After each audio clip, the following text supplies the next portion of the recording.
கல்யாணம் முடிஞ்சு 2வது நாளோ, 3வது நாளோ கதிருக்கு கால் பண்றாப்புல. ம். நான் வந்து மதியான கூட்டம் கிருமி பண்ண கதிர் பேசுறேன் அப்படின்னு சொல்லி.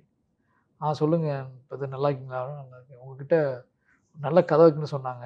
என்னோட மாவீரன் புரொடியூசர் அருண் விஸ்வா இருக்கார்ல, அவரு வந்து சொல்லியிருக்காப்புல. அவரோட நண்பர் என் கூட வேலை பார்த்தவரு. நான் கேட்க சொல்ல முடியுமா அப்படின்னு கேட்டாப்புல. அப்ப நான் சொன்னேன் எனக்கு கல்யாணம் இப்ப தான் ஆயிருக்கு. நான் ஒரு 15 நாள் கழிச்சு தான் சென்னை வருவேன். அட்லீஸ்ட் 1 மாசம் கூட ஆனாலும் ஆகும். அதுக்கப்புறம் நம்ம சந்திச்சு சொல்லட்டுமா அப்படின்னா ஓகேன்ட்டாப்புல. எனக்கு நெறைய இந்த மாரி நடந்திருக்குல்ல. ஆனா நான் ரொம்ப எக்ஸைட்மென்ட்லாம் ஆகல. எதுவுமே பெருசா மனசுல ஏத்திக்கல. நம்பிக்கை இல்ல. நம்பிக்கைலாம் இல்ல பெருசா. எப்படியோ சரி ஓகே சொல்லுவோம், போய் சொல்லுவோம்ன்ட்டு. அப்போ இன்னொன்னு முடிவு பண்ணேன். 1 மாசம் கழிச்சு அவங்களா கால் பண்ணா பாவம். போவோம். இல்ல வேண்டாம்னு முடிவு பண்ணியிருந்தேன். சென்னைக்கு வந்தேன்.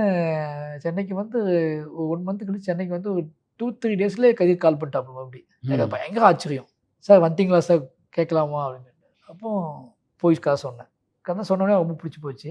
அவங்க தான் ப்ரொடியூஸ் பண்றதா இருந்துச்சு ஃபர்ஸ்ட்டு. அவங்க தான் ஆரம்பிச்சாங்க. ரஞ்சித் அண்ணா பேனர்ல கொண்டு போய் பண்ணலான்னு சொல்லிட்டு அப்படி போனது தான் அது. யோசிச்சு பார்த்தா கதிரும் ஒரு காரணம். இந்த படம் ம். ம். நடப்பதற்கு. என்னன்னு தெரியல. அவராவே கால் பண்ணி நான் வந்து போனது. ரஞ்சித் எங்க உங்களுக்கு பழக்கம்? வார இதழ்கள்ல கவிதைகள் எழுதுவேன், பிளாக்ல எழுதுவேன். அப்போ வந்து மெசேஜ் அனுப்புவாரு. கவிதைகள், கதைகள்லாம் படிச்சு மெசேஜ் அனுப்புவாரு. ஆனா, பெருசா நேரடி பழக்கம் கிடையாது. ஆனா, ஒரு ஒரு என் மீது ஒரு பார்வை அவருக்கு உண்டு. என்னோட ஏதாவது கவிதை ஏதாவது வந்துச்சுன்னா, உடனே ஃபோன் பண்ணி பேசிடுவாரு.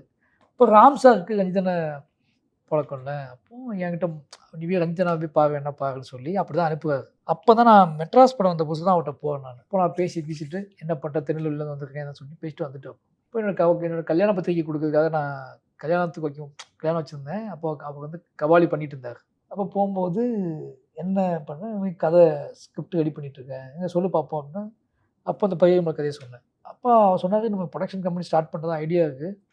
நீ வெளிய ட்ரை பண்ணு. இங்க நம்ம ஏதாவது மாட்டுனா நம்ம பண்ணுவோம்ன்னு" சொல்லி அனுப்பிட்டாரு. அப்ப இத வெளிய ட்ரை பண்ணுன்னு சொன்ன உடனே, நான் வெளிய இது கதிர் பண்றதான்னு சொன்ன உடனே, நான் வந்து டக்குனு அவர்ட்ட போய் சொன்னேன். 2 பேரும் சேர்ந்து பண்ணலான்னு ஒரு பிளான் பண்ணி ஆரம்பிச்சது தான். அதுக்கப்புறம் அவங்களால முடியாது அப்படிங்கிற மாரி தோணுச்ச உடனே, நான் உனக்கு வாக்கு குடுத்தேன்ல, நானே பண்ணிடுறேன்னு இவர் ஆரம்பிச்சது தான். அதிலிருந்து இன்னைக்கு வரைக்கும் ஒரு அண்ணன் தம்பியா எங்க உறவு வந்து அதுல எந்த மாற்றமும் இல்லாம அருமை. போயிட்டு இருக்கு.